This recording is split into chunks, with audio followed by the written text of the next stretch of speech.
The government's been elected with a majority of seats off about a third of the vote.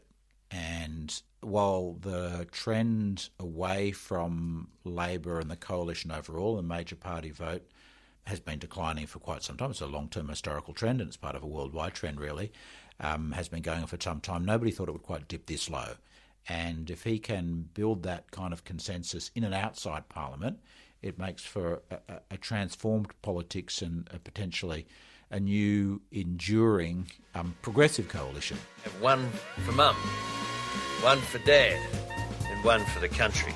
And there has never been a more exciting time to be an Australian. Budgets are about choices, Fran, and you show what you value through the choices you make.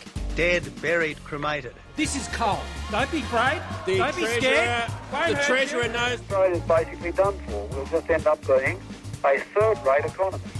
You know, a banana republic. How good is Australia? Just follow the money. G'day and welcome to Follow the Money, the Australia Institute's podcast that explains big economic issues in plain English. I'm Ebony Bennett, Deputy Director at the Australia Institute, and today we are going to unpack the transformative election results we saw on the weekend. Voting is now closing on the East Coast. The early results are coming in. Published polls were pointing to a big Labor win. Tonight, the Australian people have voted for change. There's a big vote there with others. There seems to be a lot of vote for independence scattered all across many seats. Their numbers are set to swell. 8 new crossbenches are already confirmed after the teal wave swept across the country. We can really speak for the community in terms of climate, integrity and a future-focused economy. And the Greens added more seats to their lower house numbers. I think it's a very clear signal, though, that there is a role for third voices in Parliament, in both the Senate and the House. Saw millions of voters decisively abandon the major parties and, as a result, transform our politics. The coalition's vote collapsed across the country, and Australia now has a new Labor government with Anthony Albanese as the new Prime Minister. There's also more Greens and Independents elected to the crossbench, but there is so much more to unpack in this result. And joining me to read the political entrails today is Senate expert and Executive Director of the Australia Institute, Ben Oquist. G'day, Ben. G'day, Eb. Thanks for having me. Thank you. So first of all, give us the big overview, Ben. What are the big trends that you can see that have come out of these election results? Well, a truly transformative election, Ebony, in my adult lifetime, I think the most transformative. And the point you made in your introduction is well made. I put it this way. Anthony Albanese is the Prime Minister. He's likely to have a majority in the House of Representatives, a slim one only, may get to 76, 77 seats indeed, but that masks a landslide that happened against the coalition.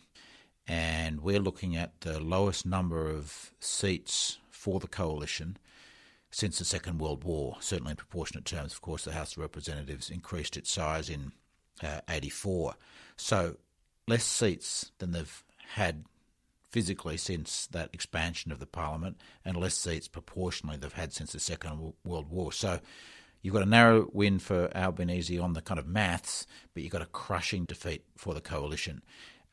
Put another way, we've got a supermajority in the Parliament for climate action, even though Anthony Albanese is only theoretically just got over the line. But the win is much bigger than that, and the transformation of Australian politics is much bigger than that. A crossbench of that size and scale, of course, is unheard of in the Parliament and the lower house, and with more Greens in there, a whole raft of new teal independents, and not forget the existing independents that have all held their seats, sometimes with much bigger majorities, is going to make for a very different dynamic in that House of Representatives. I know people are talking about what's happened, but if you just think physically how that's going to work in that chamber, when the Prime Minister Albanese looks across the chamber and sees the opposition, but he's also going to see a whole host of new faces and voices too. And I think that dynamic is going to have a big effect.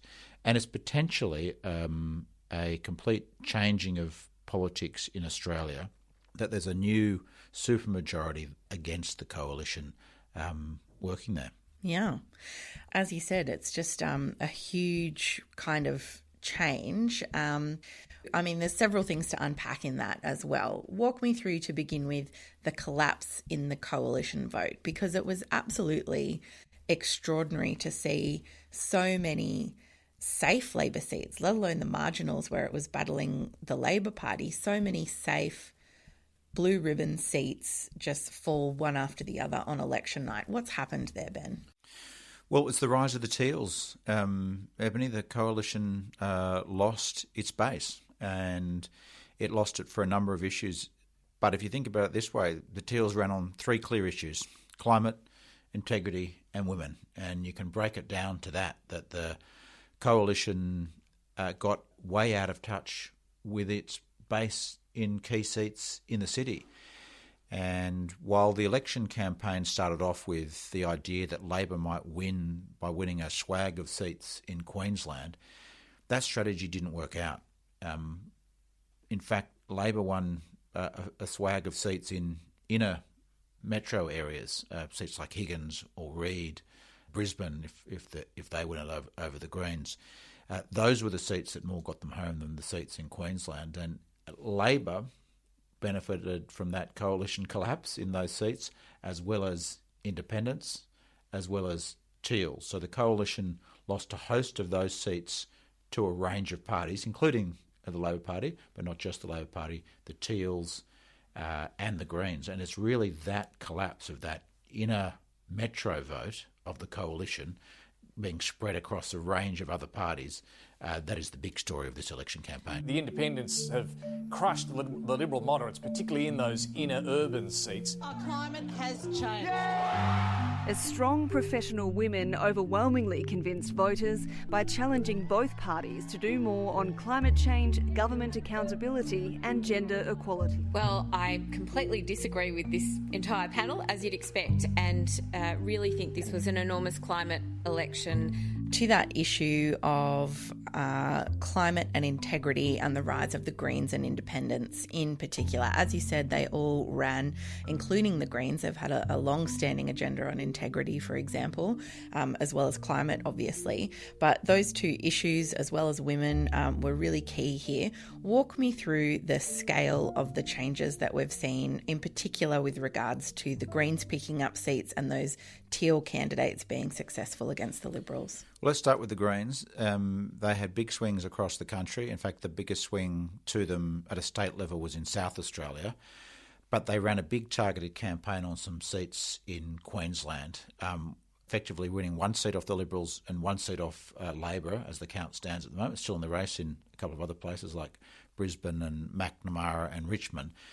But it was the huge surge to them in the right places in southeast Queensland near Brisbane that's delivered them extra representation in the House of Representatives. Although the swing was, larger statewide in some other states, it was localised there for a variety of reasons. But they ran a big ground game there, and I think it really kind of demonstrates the lie that Queenslanders don't want action on climate change. That somehow Queensland is conservative, and through the election campaign, there was this talk of the Barnaby line, if you remember, that Barnaby wouldn't be seen south of some point, well south of Brisbane. Yeah. But it really misunderstands Queensland.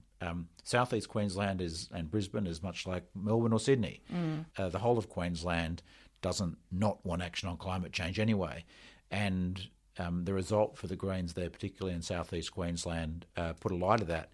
And a big achievement for Adam Bandt to elect new MPs in the House of Representatives like that. Yeah, not a small thing for the Greens to take a seat from the Liberal Party, I would think. No, but if you've been reading the trends that have been happening for a while, at state level in Queensland, they'd won a seat off the Liberals there. In the New South Wales election, they'd won seats off the Conservative side there. In Victoria, they'd won seats off the Liberals. As Adam said, what's been going on is being hidden in plain sight. We also ran a really strong people-powered campaign. We knew we didn't have the big corporate money that the others had, so we ran a campaign that was based on conversations, community organising. In Griffith, for example, when the floods hit, they suspended the campaign and went and helped people clean up their houses. And this really strong people-powered approach that said politics can work for everyday people was a conscious strategy for us over a number of years, a different approach and doing politics differently. I think people have responded. That's going to change dynamics in politics for a long time. And on top of that, for the Greens, they've won senators across the country too, and they've got 12 senators in the Senate. We might get to the Senate a bit later, but that is a record for a minor party in the Senate. Then go the Teals. You know, going into the election, there were 6 key seats that people thought the Teals were a chance in, from Curtin to Mackellar and places in between. Most people thought they'd win at least one. Some people thought as many as 3 or 4, but very few people predicted they'd win all 6. Yeah. But if you think about it, if they were going to win one, the trends and factors were the same in each seat. So with a good enough ground game, which I think they had by the end, maybe not the start of the campaign, they were a chance in all of those seats, and that's what's turned out. And the electorates aren't all exactly the same, but they have some same dynamics. They are the safe, bluest, blue ribbon Liberal seats around. I found it hard to conceive the Treasurer would lose his seat, just because intellectually it seems like a big thing for somebody as seemingly popular as Frydenberg and for a Treasurer to lose their seat. But did say a lot in the lead up to the election. None of us could imagine John Howard losing his seat either, and he did, and so it's come to pass. That's a huge new crossbench, adding to the existing independent MPs as well. Yeah, and I just want to stick with the 2 issues that really seem to be championed by the Greens and Independents in particular, and Labor as well to a lesser extent. Their focus was much more on, I think, cost of living during the campaign. But climate and integrity, Ben, I mean, they've just emerged as these 2 huge issues that didn't necessarily, I think, get the attention during the campaign that voters clearly gave them. Yes, and I was struck by a couple of people talking this week from the Liberal side about what big issues they were in reflecting upon the poor result, about why they lost. Senator Andrew Bragg, moderate from the Liberal Party in New South Wales, talking about how the government's failure on a federal ICAC was a key reason why they lost votes in those inner city seats. And while the federal ICAC wasn't Labor's number one issue, they certainly did prosecute it, and it helped them win some of those inner city seats like Higgins, a seat that you might have expected to fall to the Teals.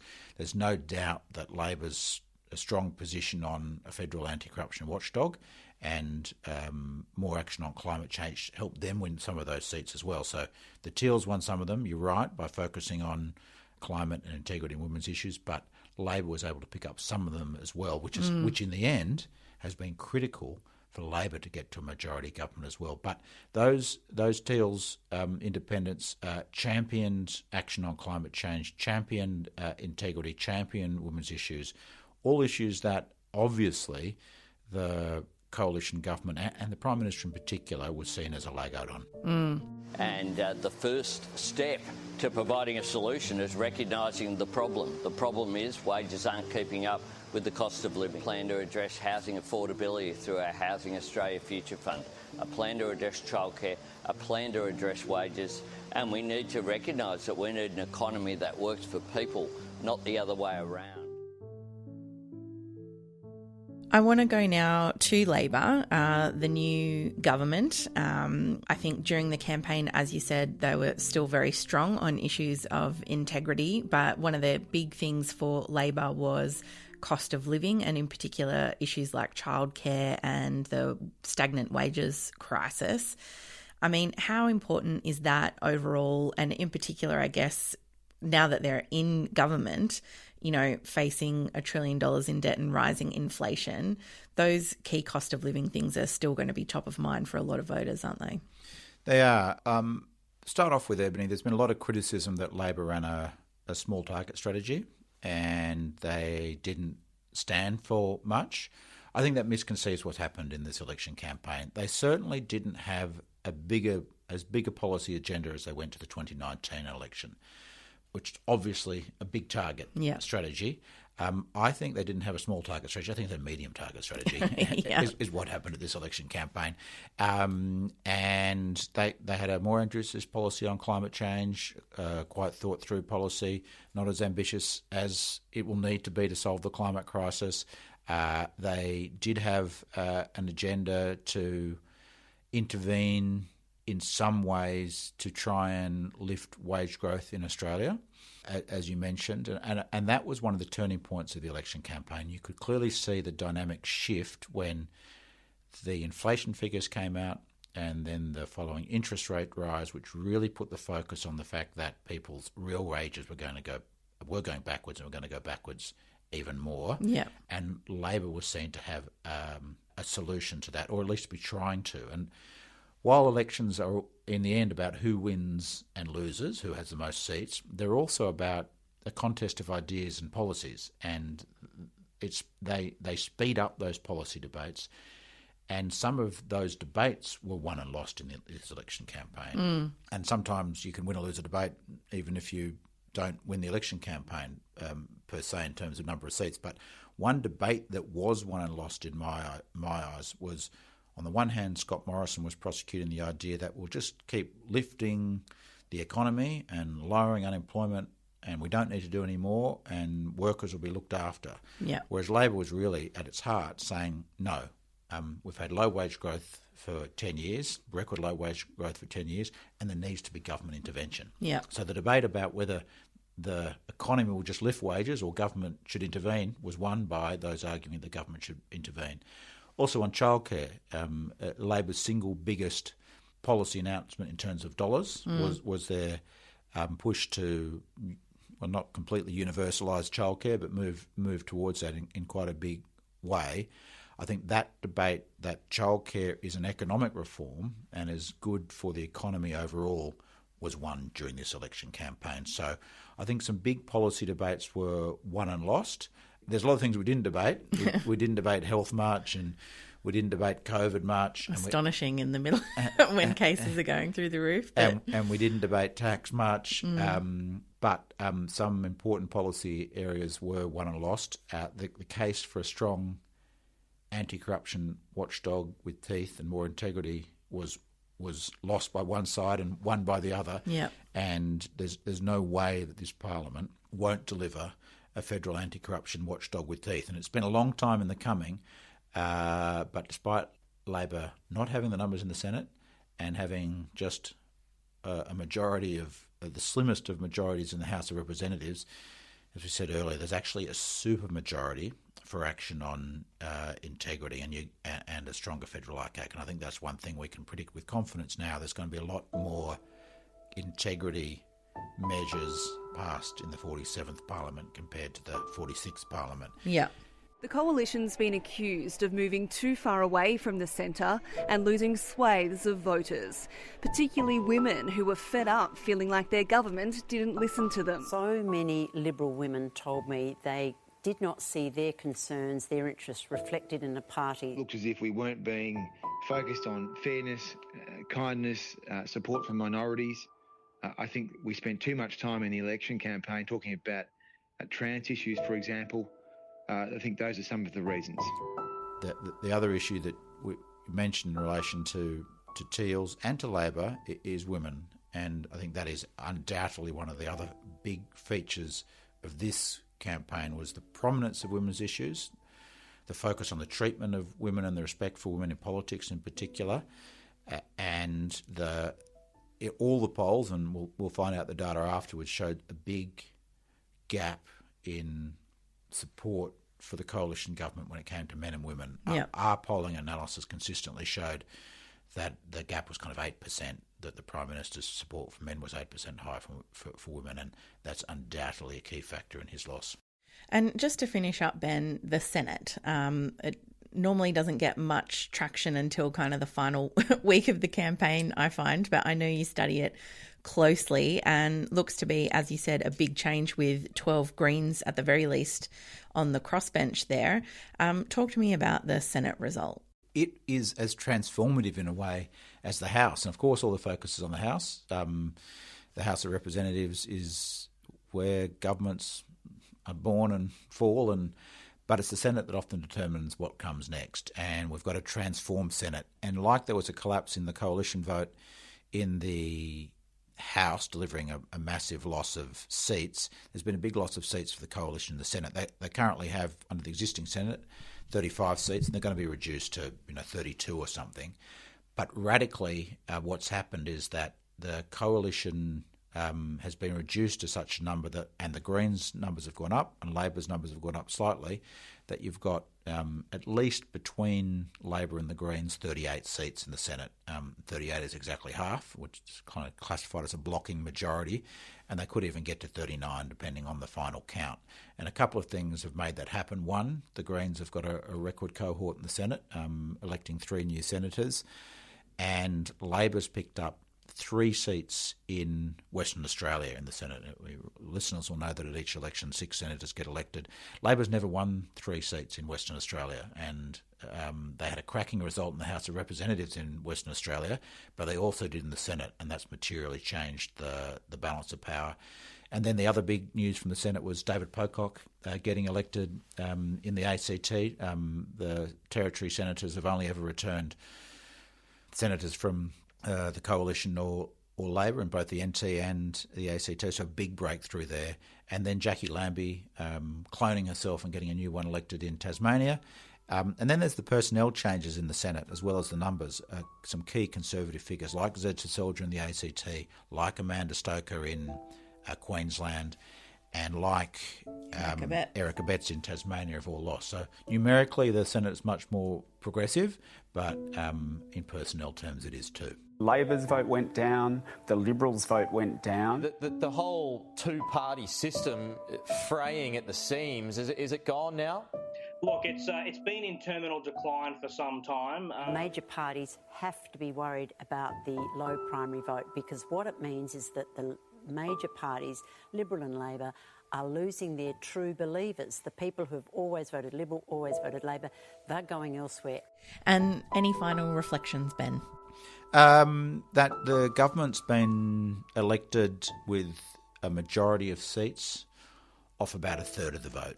And while the trend away from Labor and the coalition overall, the major party vote, has been declining for quite some time. It's a long-term historical trend, and it's part of a worldwide trend, really. Has been going on for some time. Nobody thought it would quite dip this low. It had been at 75% between coalition and Labor. I thought it would drift a bit further, but it's dipped below 70%. It makes a very interesting dynamic to deal with, and I think that there's going to be a big debate now about how such alliances, and I don't just mean in the parliament work, but I mean more broadly.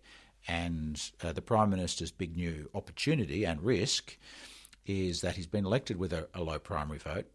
He's got a slim majority, but there's a kind of super majority that he can appeal to on the floor of the parliament and in the community.